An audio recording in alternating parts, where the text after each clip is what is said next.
আপনারা জানেন বিগত দিনের আন্দোলনের সংগ্রামে কত রক্তের বিনিময়ে আজকে এই স্বাধীন বাংলাদেশ পেয়ে আমরা আজকে এই সফলভাবে মুক্ত বাতাসে আজকে আমরা কথা বলতে পারছি। আমি সর্বপ্রথমে সেই শহীদ ভাইদের, সেই শহীদ সহযোদ্ধাদের এবং সেই শহীদ ছাত্রদেরকে সর্বপ্রথমে আমি তাদের রুহের মাগফিরাত কামনা করছি। এবং আমাদের শহীদপুরে সকল বক্তা বলেছেন আমাদের শহীদপুরে কোন অঙ্গদল ছিল না, বিএনপির অঙ্গদল ছাড়া। আসলে আমরা বিএনপি শহীদপুরে কোনদিন দুর্বল ছিলাম না।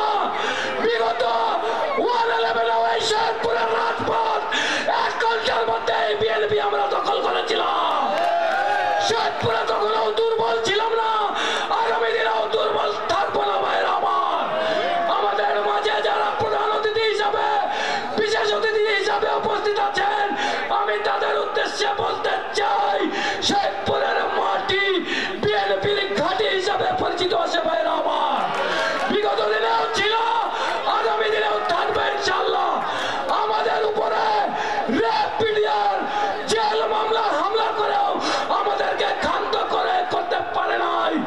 এবং এমনকি আমি প্রিয় নেতৃবৃন্দকে বলতে চাই, প্রধান অতিথিকে বলতে চাই, আমাদেরকে না পেয়ে, আমাকে না পেয়ে আমার বাড়ি থেকে আমার ওয়াইফ এবং আমার মেয়েকে এই বিগত হায়না সরকারের পুলিশ বাড়ি থেকে উঠাই নিয়ে 24 ঘন্টা থানায় রেখেছিল। ভাইয়েরা আমার, এইরকম নির্যাতনের শিকার বাংলাদেশে খুব কম লোক হয়েছেন।